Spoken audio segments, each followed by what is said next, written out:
इस संसार में हर व्यक्ति को एक उल्लास की, एक उमंग की, एक आनंद की खोज है। मकान से लेके दुकान तक, वन से लेकर भवन तक, हर व्यक्ति एक ही चेष्टा में लगा हुआ है, कैसे उसका जीवन और अच्छा हो, और सुख में हो, और आनंद उसके जीवन में आए, और जीवन में शांति मिले।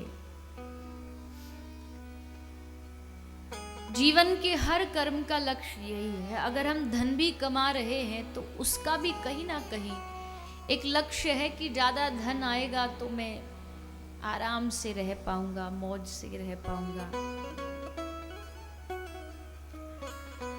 हर कार्य का लक्ष्य यही है कि जीवन में और अच्छा प्राप्त हो और सुख प्राप्त हो, और उसी की खोज में हम कहीं ना कहीं संसार में भटकते भी हैं, बहुत जगह ठोकर खाते हैं।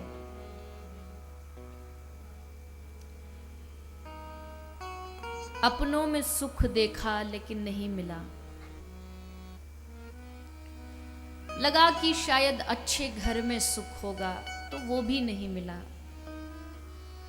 एक ईंटों के मकान में क्या सुख हो सकता है? ज्यादा से ज्यादा महीने भर सुख देगा, एक आध साल सुख देगा, उसके बाद फीका पड़ने लगेगा। तो ईंट पत्थरों के मकान में भी सुख नहीं है।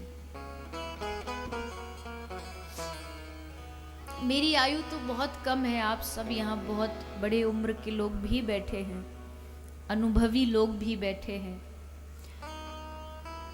वो जानते होंगे कि कोई अच्छा मकान आपको आनंद नहीं दे सकता जब तक आप भीतर से आनंदित न हो। शरीर को ठंडा रखने के लिए घर में एसी तो चल रहा है, लेकिन कलेजा जल रहा है, क्योंकि मन जल रहा है।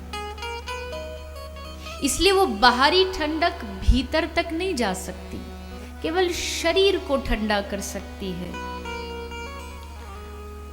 मन का क्या, जो हर समय गर्म ही रहता है। इसका अर्थ है कि बाहरी वस्तुओं का सुख पहली बात तो कुछ समय के लिए होता है, एक लिमिटेड पीरियड के टाइम होता है। दूसरी बात, जिस बाहरी सुख को हम सोचते हैं कि जीवन में कुछ मिला और लगा कि आहा देखो मुझे ये प्राप्त हो गया, अब वो धन हो सकता है, मकान हो सकता है, गाड़ी हो सकती है, कुछ भी, आहा मुझे ये प्राप्त हो गया, लेकिन कब तक? वो वस्तु हमको जीवन भर आनंद नहीं दे सकती, वो वस्तु हमें जीवन भर खुशियां नहीं दे सकती, कुछ समय देगी, और उसके बाद जैसे ही वो सुख का पर्दा हटेगा तो दुख का पर्दा फिर से चालू हो जाएगा, और फिर हम परेशान होने लगेंगे कि ये इच्छा तो पूरी हो गई, अब ये और हो जाए, ये तो मिल गया, अब ये और मिल जाए। इसलिए भागवतकार हमें हमारे आंतरिक आनंद में अपने भीतर के आनंद से जोड़ने का प्रयास कर रहा है।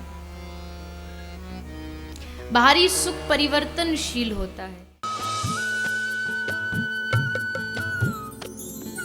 सर्वधर्म संगम, धर्म के सच्चे प्रहरी।